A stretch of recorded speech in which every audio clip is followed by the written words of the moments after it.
All right, Victor Cruz is here. He's here with Tackle Obesity. We are in the midst of the Malik Nabers phenomenon, and there's no better person to talk to about Giants phenomenons, Victor Cruz. What's going on, brother? What's going on, man? Thanks for having me. Appreciate it. I want to start here. I didn't think so. Everybody says, all right, well, they're going to feed Malik Nabers, and then through 2 weeks, it was literally the highest target share in the history of football, and it just feels like throwing to him every single play, Victor. I never thought I'd say this in the NFL. Seems like a pretty good strategy.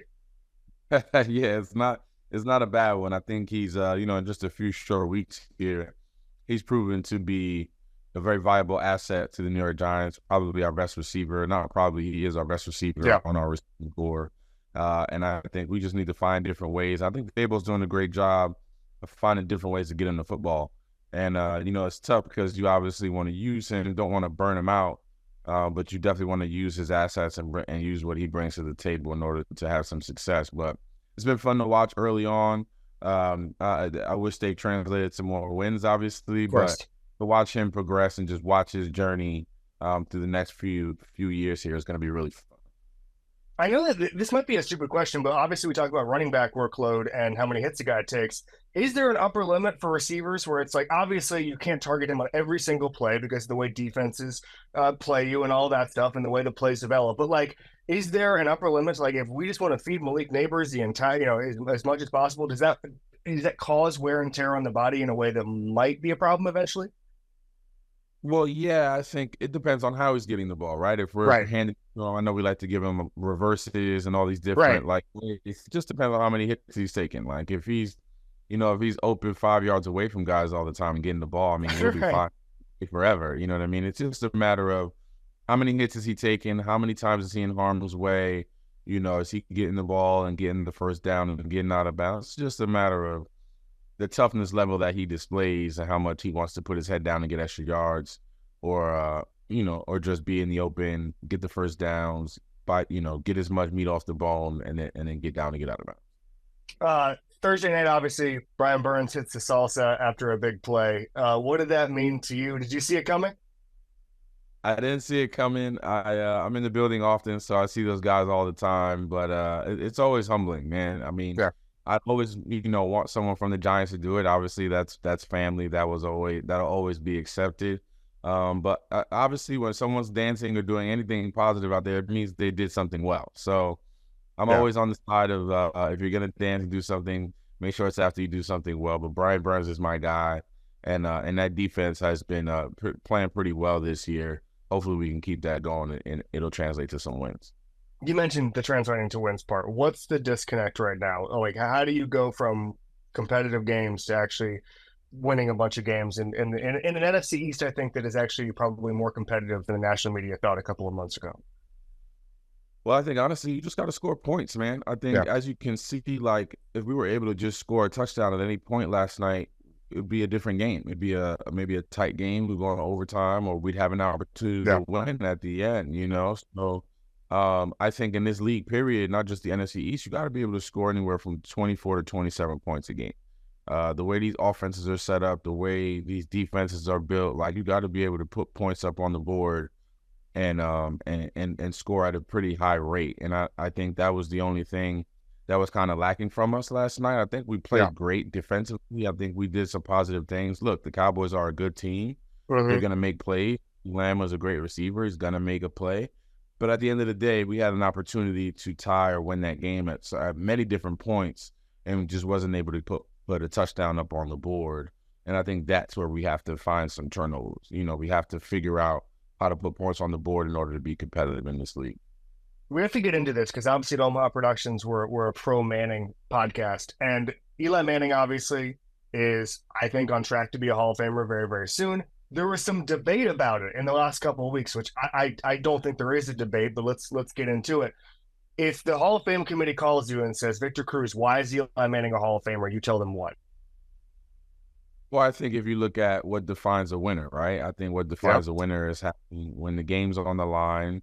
Does he come through? Yeah, I think he's had, over 10 to 15 game-winning drives in his career. I think you put the two Super Bowls up against the best quarterback to ever play that he's won against. I think those matter. And I think they matter because not only was he playing in those games, but he really grabbed the bull by the horns and made the Yep. plays with his arm to really catapult the team to victory. And I think, and then the body of work. I mean, you Yep. look at how long he was a starter for, how many games, his starting streak as a quarterback, like all these things. Durability is also a big factor when it Yep. comes to being in the Hall of Fame as well. So I think he just checks all those boxes, and he's got 2 Super Bowl rings and 2 Super Bowl MVPs to show for it. So I think that's enough of a resume to get him in. Yeah, I completely agree. You mentioned the winning part. Obviously, you played with him in 2011 when the Super Bowl comes around. Take me through his demeanor and what he did to be a winner, especially late in the games, in the big games. I think he just had a full understanding of the offense, and I think he had faith in his pass catchers and his entire offense, honestly, that we would get it done. And I think every time we stepped out there, whether it was a 2-minute drill, whether it was a drive that we needed to score a touchdown on, we understood the task at hand, and he trusted us to go out there and do it and go out there and execute at the highest level. And I think that's, that level of confidence that he started with, it all starts with him. He believed in us going down there, scoring points and scoring a touchdown. And in turn, we believed in him, and we wanted to do it for him and for our team, so we have success and keep climbing that ladder and advancing down the path of a victory like we did that year when we won the Super Bowl. So I think just his overall belief, his demeanor, his preparation, the way he prepared for games, the way he prepared us for games. We had our own meetings on Fridays with just Eli and the receiving core, and it's like he was very diligent on us understanding what he was seeing out there so that we can go out there and play fast and understand what he was seeing and be excited to get the ball once we saw certain coverages or be on the same page with him. Interesting. When someone plays for a Super Bowl winning coach, a great coach, I always like to pick their brain about how you picked their brain. And I'm curious, Tom Coughlin taught you what about football? Is there something, because we've had a couple of funny clips here the last couple of weeks with Devin McCourty talking about Belichick, Kyle Shanahan's always good for a couple of great anecdotes. Is there something Tom Coughlin taught you about football that in a million years you never would have thought on your own?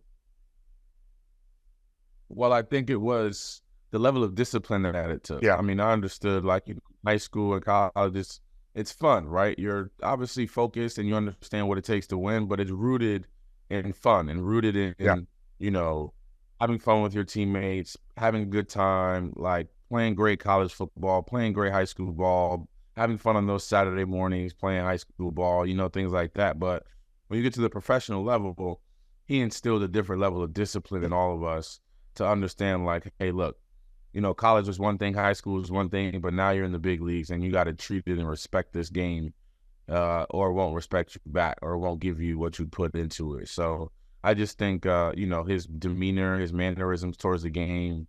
I remember just it'd be in practice catching one-hand catches, and he'd yell, "Put 2 hands on it." So he didn't how pretty the one-hand catch was. He wanted to assure the catch, and he wanted to make sure that we were treating the game with respect and discipline, and I think that bled over to all of us on the team.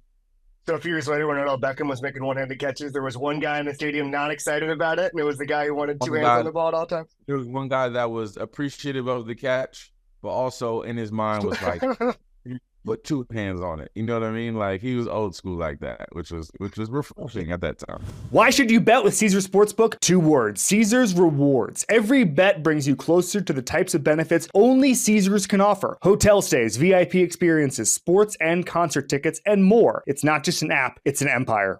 One thing I did not know, you were college teammates and roommates with Liam Coen, who's now the offensive coordinator with the Bucs.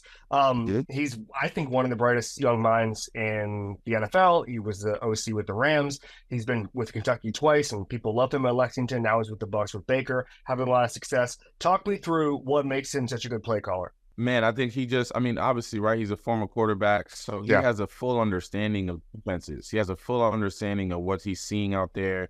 He's been in so many different offenses now that he understands route combinations and how to attack different defenses and how to attack teams. He was always the smartest guy in the room, which quarterbacks typically are. So for him to translate that over to not only the SEC in Kentucky, but to translate that over to, the National Football League, it's just been impressive. And I'm almost a little nervous because I told him that, like, when he first started coaching, I was like, man, if you become a head coach somewhere in the NFL, like, I'm coming with you. Like, I'm doing this together with you.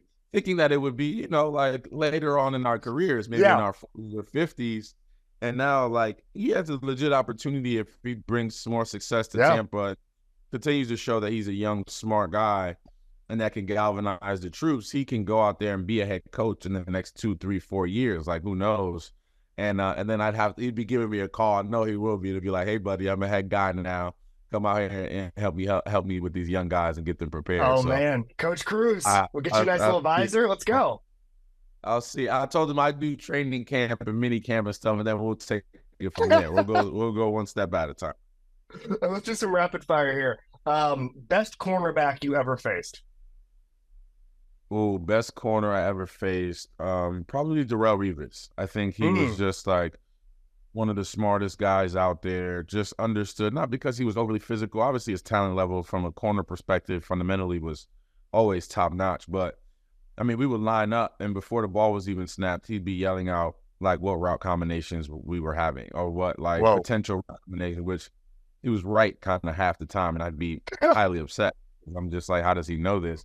But he was such a reader of tendencies, and like, even if the offensive lineman's right foot was flared out too much, he knew he was pulling and knew it was a play away, or like just little things that he was cueing in on while he was watching film that translated on game day was pretty impressive. Receiver in the NFL now that reminds you the most of yourself? I would probably say Cooper Kupp.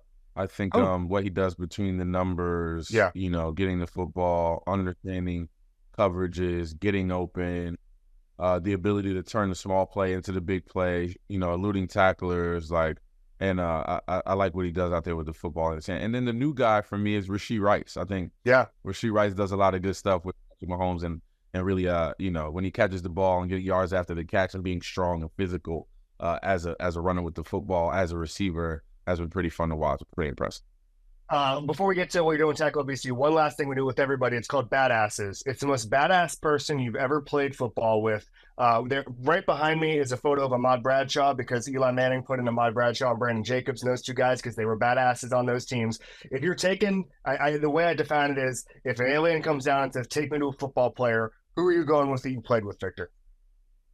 Oh man, I think wow, there's so many different. I'm gonna go with Antrel Rolle because I can't pick I can't pick AB and Brandon Jacobs as Eli already did. Right. But I'm going Antrel Rolle. I mean, if you could like cut out what a NFL safety defensive player look like, I think the type is Antrel Rolle. I think from an attitude perspective, like you got to be a little nasty and to play defense in general, but to play safety and be in the box and like get after running backs in the backfield, get after the quarterback, be a blitz style safety. Like you got to be wired a little bit differently. And he was that guy. He was the guy that would get after the quarterback, galvanize the team. Everyone kind of followed his lead. He was a special player for us, and I was always happy to line up next to him. What's his badass moment for you? Like what defined him?